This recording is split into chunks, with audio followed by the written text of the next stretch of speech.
양철선 목사의 내 영혼이 은총 입어. 네, 여러분 안녕하세요. 청명한 가을 아침입니다. 여러분, 우리가 미국에 살면서 해서는 안 될 말이 있는데 그것은 바로 스튜핏하다는 말이죠. 우리 한국말로 어리석다는 말인데, 여러분, 한 대학 교수가 있었는데 학생에게 스튜핏하다 이 한마디 함으로 해고가 된 일이 있습니다. 여러분, 만약 제가 여러분이 향해서 스튜핏하다, 어리석다 하면 여러분이 어떤 반응을 보일까요? 여러분, 문제는 내가 스튜핏하다는 말은 듣기 싫어하면서 실제 사는 것은 어리석은 삶을 살고 있다는 것이죠. 여러분, 우리가 살면서 해서는 안 되는 줄 알면서도 하는 게 얼마나 많은가요? 마땅히 해야 되는 것인데 안 하고 있는 것이 얼마나 많은가요? 예수님이 어느 날 무리들에게 가르침을 마치셨을 때 한 사람이 예수님께 나와 부탁을 했습니다. 선생님, 내 형에게 명령하여 유산을 나누도록 해주세요. 이 사람은 유산 때문에 형제 간에 엄청난 갈등을 겪고 있었던 것으로 보입니다. 그리고 예수님이라면 이 자신의 골치 아픈 문제를 해결해 주실 것이라고 생각했을 것입니다. 그런데 그때 예수님은 전혀 생각지 못한 대답을 하셨어요. 이 사람아, 누가 나를 너희의 재판장이나 물건 나누는 자로 세웠느냐? 나는 유산을 나누는 재판장도 물건 나누는 자도 아니다. 엄한 책망으로 그에게 대답을 하셨어요. 그러면서 얼굴을 돌려서 사람들을 향해 삼가 모든 탐심은 물리치라.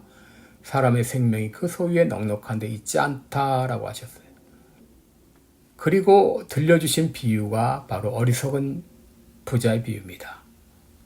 한 부자가 있었는데 어느 해 소출이 아주 풍성했어요. 어느 정도 풍성했는가?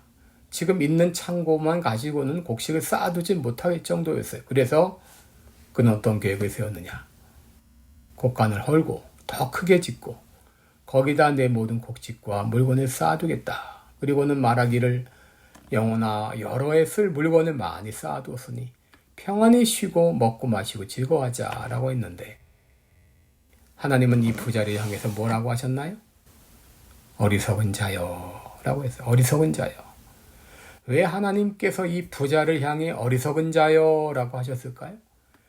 여러분, 이 부자는 생명이 하나님의 소관이라는 것을 깨닫지 못했습니다. 20절에 보시면 어리석은 자여, 오늘 밤에 내 영혼을 도로 찾으리니, 여러분, 하나님께서 이 부자를 그날로 불러갈 수 있다는 것이죠. 그런데 이 부자는 그것을 깨닫지 못했어요. 야고보서 4장 13절 이하에 보게 되면, 내일 일을 너희가 알지 못하는도다. 너희 생명이 무엇이뇨? 너희는 잠깐 보이다가 없어지는 안개니라 라고 말했습니다. 여러분, 하나님이 우리를 불러가시면 오늘이라도 떠나갈 수밖에 없는 것이 인간입니다. 그런데 이 부자는 천년 만년 살 것처럼 착각을 했어요. 둘째로, 왜 하나님께서 이 사람을 가리켜 어리석다고 하셨는가? 이 부자는 자기의 재산이 자기 것이라고 생각했어요. 18절에 보시면 내 곡간을 헐고 내 모든 곡식과 물건을 거기 쌓아두리라. 내 곡간, 내 곡식, 내 물건. 여러분, 돈이라는 건 나쁜 건 아니죠. 정당하게 벌 수 있다면 많이 버는 것이 좋습니다. 문제는 어디다가 쓰는가 하는 것이죠. 오늘 본문의 부자는 돈을 어디다가 쓰려고 했나요? 19절 보시면 평안히 쉬고 먹고 마시고 즐거워하자. 먹고 마시고 노는데 쓰려고 했어요. 여러분, 그러나 이 돈은 우리의 것이 아니죠. 하나님의 소유죠. 하나님이 나에게 맡기신 것이죠. 우리 하나님 말씀하시죠. 오늘 밤에 내 영혼을 도로 찾으리니 그러면 내 예비한 것이 네 것이 되겠느냐. 돈은 내 것이 아닙니다. 신명기 8장 18절에 보면 하나님이 내게 재물 얻을 능을 주셨다 그랬습니다. 그러므로 돈을 사용할 때 내 마음대로가 아니라 주인의 뜻대로 사용해야 됩니다. 그런데 이 부자는 그 돈이 자기 것이라고 착각했기에 어리석은 자여라고 하신 것입니다. 그렇다면 우리가 어떻게 지혜로운 자의 삶을 살 수 있을까요? 제가 오늘 3가지를 말씀드립니다. 첫째, 오늘이 내 생의 마지막 날인 것처럼 살라는 것입니다. 나이가 많던 적던 우리 인생의 종말은 순식간에 찾아올 수가 있습니다. 내일 내가 죽는다면 오늘 나는 무엇을 해야 될까? 그 일을 하시기 바랍니다. 그럴 때 우리는 지혜로운 자의 삶을 살 수 있습니다. 둘째로, 오늘은 내 남은 생의 첫날인 것을 기억하라는 것입니다. 오늘은 내 남은 생의 첫날이자 또 제일 젊은 날이기도 합니다. 여러분, 첫날을 시작하는 그 기대와 소망을 가지고 하루를 시작하시기 바랍니다. 예레미야가 3장 22절 23절에 보면 여호와의 자비와 긍휼이 무궁하심으로 우리가 진멸되지 아니함이니이다.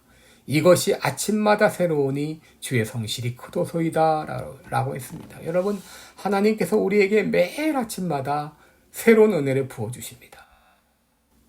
그러므로 어제 있었던 모든 일은 다 하나님께 맡기고 잊어버리고 태양의 떠오름과 함께 새날을 시작하시기 바랍니다. 마지막으로 영원한 세계를 준비하며 살라고 하는 것입니다. 오늘 하나님께서 이 부자에게 어리석다고 책망하신 이유가 무엇이죠? 그것은 영원한 세계를 준비하지 않았기 때문이죠. 이 사람은 현세의 삶은 잘 준비했습니다. 그러나 영원한 세계에 대한 준비가 없었습니다. 사도 바울은 고린도전서 15장 19절에서 만일 그리스도 안에서 우리의 바라는 것이 다만 이 생뿐이면 모든 사람 가운데 우리가 더 불쌍한 자리라.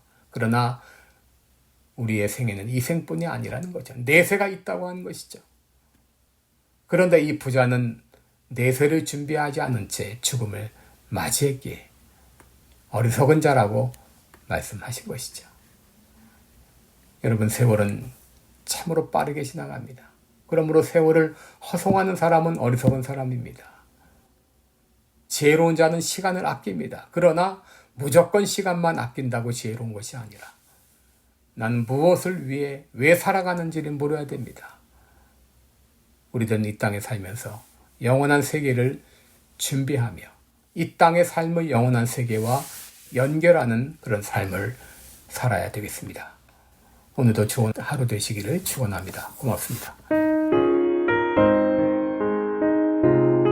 지금까지 시카고 빌라델비아 교회 담임 방철선 목사의 내 영혼이 은총이 보였습니다.